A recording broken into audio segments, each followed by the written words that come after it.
What more could I have done? Pilate therefore said to him, Are you a king then? Yeshua answered, You say rightly that I am a king. Yeshua, you say rightly that I am a king. For this cause I was born, and for this cause I have come into the world, that I should bear witness to the truth. Everyone who is of the truth hears my voice.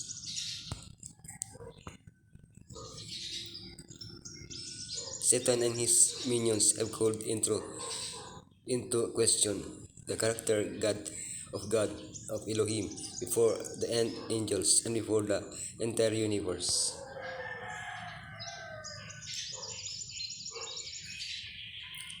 Here on earth, few of us think that Elohim is love and that he cares for us.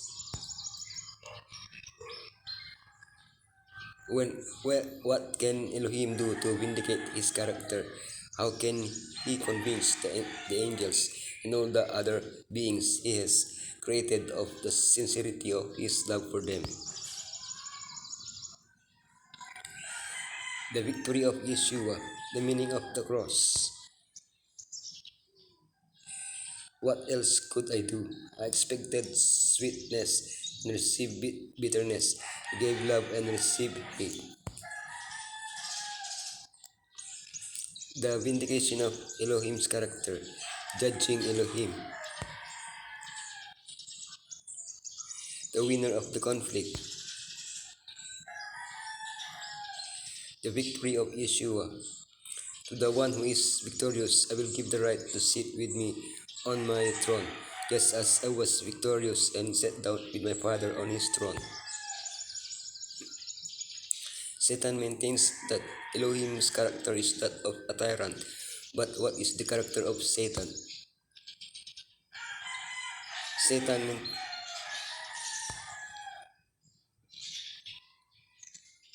he is a deceiver, he is a murderer, he is an accuser, he is an usurper. Because of his lies, he took away Adam's dominion over the earth, making him the prince of this world. But Yeshua came to take away his dominion. With his life, Yeshua bore witness to the truth. With his death, he obtained victory over the devil and demonstrated the love of justice of Elohim. Finally, he will destroy Satan, death, and evil.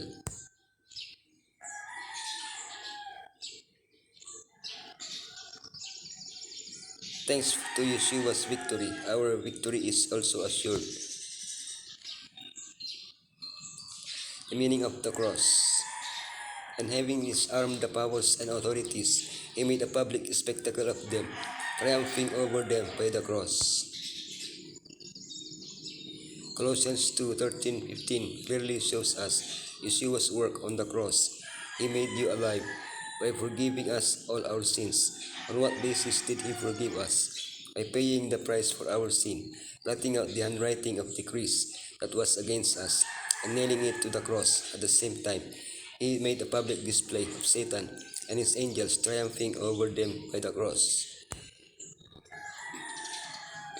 At the very moment Satan thought he had inflicted a mortal wound on Yeshua in the hill, he exposed his true character to the universe. The angels were horrified to realize the true meaning and cause of sin. Satan was discredited before the universe, and the character of Elohim was vindicated. God, Elohim did not need to resort to deceitful stratagems. He has always acted with love and justice to obtain victory. What else could I do? I expected sweetness and received bitterness. What more could have been done for my vineyard and done I have done for it? When I looked for good grapes, why did it yield only bad, stinking, rotten? Elohim gave us free will so that we could love him and enjoy his love. But what have we done with our freedom? Isaiah 5:1-7 shows us Elohim's expectations, his efforts to attract us, and the bitter response he has received. One question stands out in this parable. What more could have been done for my vineyard that I have not done in it? Elohim has done everything possible except one thing, to force us to accept him. Therefore, there is an invitation. Judge now between me and my vineyard. We truly deserve to be uprooted, but thanks to Yeshua, we still have the opportunity to stop being stinking grapes and bear fruit for eternal life. How are you going to use your free will? What will your decision be? I gave love and received hate. But when the tenants saw the son, they said to each other, "This is the heir, come let's kill him and take his inheritance." Yeshua expanded on Isaiah's parable, showing the behavior of those who were to care for his vineyard. Not only did they refuse to give the Lord what was rightfully his, but they mistreated and even killed his messengers, the prophets. After a second unsuccessful attempt, the Lord sends his own son, Yeshua Messiah. We often complain about our sufferings or about the evils that afflicts the world, but have we thought about the suffering of Elohim? Elohim has repeatedly cried out for us to return. He has given us his most precious gift, his own son. What more could he have done? The cross event demonstrates that Elohim has done everything that could be done to mitigate and eliminate evil, but without destroying the context for the flourishing of genuine love. The vindication of Elohim's character. Judging Elohim, for true and just are his judgments. Elohim has chosen to make his judgment a transparent process. Therefore, in a sense, he submits himself to the judgment of his creatures. He wants everyone to trust in his judgment in order for evil to be eradicated and not rise again. Everyone must trust in the perfect character of the judge. First phase, the investigative judgment.